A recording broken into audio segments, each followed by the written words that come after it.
Assalamualaikum warahmatullahi wabarakatuh. Perkenalkan, nama saya Siti Roma Limatu Sa'dia dari PAI 3C. Di sini saya akan menjelaskan tentang kesulitan dalam belajar. Sebenarnya apa sih belajar itu? Tahun 2013, belajar adalah proses untuk memperoleh pengetahuan dan pengalaman baru yang diwujudkan dalam perubahan perilaku karena adanya interaksi individu dengan lingkungan. Menurut Ramni, hasil relatif menetapkan berupa perubahan perilaku yang dapat diamati maupun tidak dapat diamati. Ada juga menurut Frank, pembelajaran adalah merupakan pengalaman multisensori yaitu penglihatan, pendengaran, dan gerakan interaksi konsep sebagai utama belajar. Ada juga fondasi pembelajaran, yakni rasa ingin tahu yang kuat dengan hasrat atau belajar, mengendalikan diri orang lain dengan lingkungan. Kalau kita sudah tahu tentang belajar, hasil pembelajaran dan proses pembelajaran itu sendiri, nah kita sekarang akan masuk ke kesulitan belajar. Ada yang mengatakan ini sebagai learning accessibilities. Secara harfiah, kesulitan belajar ini yaitu ketidakmampuan kita untuk belajar.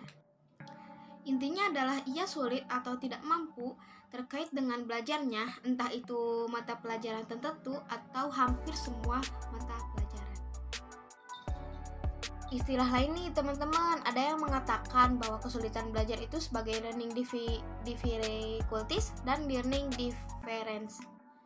Learning difficulties atau yang disebut dengan kesulitan belajar yaitu gejala neurologis yakni perbedaan fungsi dan struktur otak yang mana berdampak pada kemampuan seseorang dalam menerima, menyimpan, memproses, menerima kembali, dan mengkomunikasikan informasi itu sendiri. Kesulitan belajar ini juga dapat diartikan sebagai suatu gangguan dalam satu atau lebih proses psikologi yang mencakup pemahaman dan penggunaan bahasa, ujaran atau tulisan. Kondisi di mana anak dengan kemampuan inteligensi rata-rata atau di atas rata-rata namun memiliki ketidakmampuan atau kegagalan dalam belajar yang berkaitan dengan hambatan dan proses persepsi, konseptualisasi, bahasa, memori, serta pemusatan perhatian, pengetahuan diri, dan fungsi integrasi sensorik motorik. Juga ada beberapa anak-anak nih yang sebenarnya memiliki inteligensi di atas rata-rata, tetapi nilai rapotnya kok jelek ya? Iya, enggak pernah peringkat 1, jangankan peringkat 1, masuk 10 besar juga dia enggak pernah. Nah, dalam hal ini siswa tersebut dapat dikatakan memiliki kesulitan belajar. Kesulitan belajarnya apa? Banyak sekali. Ya, nantinya guru bisa mengobservasi terlebih dahulu, dapat mendiagnosa apakah si anak ini memiliki kesulitan belajar atau tidak.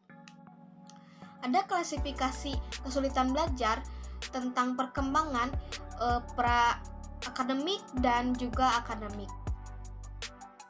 Ini bisa terjadi pada saat usia sekitar 2 tahun. Jadi ketika anak-anak benar-benar masuk ke sekolah, sekarang kita masuk ke pembahasan perkembangan pra-akademik yang mana terbagi menjadi 4. Yang pertama ada motorik atau gerak, yang kedua ada sensorik atau indera, yang ketiga ada persentual atau pemahaman, dan juga perilaku. Kalau di kalangan sebagai akademik, biasanya ini memang diketahui pada saat minimal dia SD, tapi mungkin karena saat ini sudah banyak anak-anak yang bisa baca tulis, maka sepertinya untuk generasi yang saat ini mereka bisa dijadikan sejak TK gitu. Nah, begitu ya, sekitar 4 atau 6 tahun. Nah, kita bisa mengetahui apakah mereka ini memiliki ciri-ciri disleksia di Gracia, dan juga di Squalia. Selain itu juga ada developmental learning disabilitas dan kesulitan belajar secara akademik. Untuk developmental learning disabilitas ini ada juga tentang perhatian yang sering dikenal yang sering dikenalnya itu attention decoding. Tentang memori yang sering dikenal dengan memori decoding.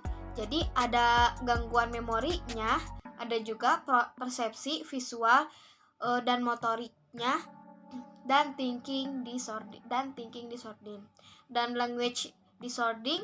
Jadi ada banyak gangguan dari individunya. Kalau kesulitan belajar secara akademik bahwa sebuah kondisi yang menghambat proses pembelajaran, yaitu membaca, mengeja, menulis, atau menghitung. Ketidakmampuan ini muncul pada saat anak menempatkan kinerja di bawah potensi akademik mereka. Jadi, orang tua dan guru bisa terus mengobservasi terkait dengan perkembangan anak. Apakah anak ini sudah sesuai dengan standar perkembangan anak pada umumnya atau belum. Ada juga faktor yang memengaruhi siswa memiliki kesulitan belajar. Yang pertama ada genetik. Jadi terkait yang gangguan-gangguan yang memang disebabkan karena orang tua atau tidak hanya orang tua nih, tetapi nenek moyangnya, kakek moyangnya itu juga ada gen-gen dalam hal kesulitan belajar gitu. Bisa jadi juga karena dia lahir prematur. Jadi memang bayi-bayi prematur ini sebagian besar bisa dari mereka itu kebutuhannya khusus. Misalnya anak usia 2 tahun yang lahirnya itu prematur tentu membutuhkan stimulus yang lebih ekstra dari anak 2 tahun yang lahirnya normal gitu. Selanjutnya ada janin malnutrisi. Jadi pada saat di kandungan ibunya ini kurang konsumsi baik itu vitamin, mineral, maka anak pada kandungannya itu nantinya juga bisa memiliki gangguan salah satunya kayak faktor kesulitan belajar gitu. Ada juga semasa kehamilannya ibu ini merokok atau minum alkohol atau juga mengkonsumsi drug, dan juga yang terakhir ada pencemaran lingkungan. Nah, kita sekarang masuk ke dampak kesulitan belajar. Sebenarnya apa sih dampak ketika mereka memiliki kesulitan belajar itu? Yang jelas orientasi belajar mereka itu rendah, percaya dirinya juga rendah karena prestasi belajarnya yang rendah itu tadi gitu. Jadi membuat dia itu kurang percaya diri gitu. Harga dirinya juga rendah. Dia merasa bahwa dirinya itu tidak berharga gitu dibandingkan dengan orang lain atau orang-orang di sekitarnya gitu. Nah, selanjutnya ada kehidupan sosial yang mana terganggu jelas karena sedikit banyak pasti lingkungan sekitar juga akan menyamakan atau mungkin membedakan dirinya dengan orang-orang atau anak-anak di usianya yang ada sekitarnya, yang membuat kehidupan sosialnya itu bisa terganggu gitu. Nah, selanjutnya juga gangguan perilaku. Banyak sekali ya, dan yang terakhir ada gangguan perilaku. Nah, mungkin sekian dari saya dari penjelasan konsep kesulitan belajar. Semoga teman-teman sekalian bisa memahami apa yang saya pahami. Assalamualaikum warahmatullahi wabarakatuh.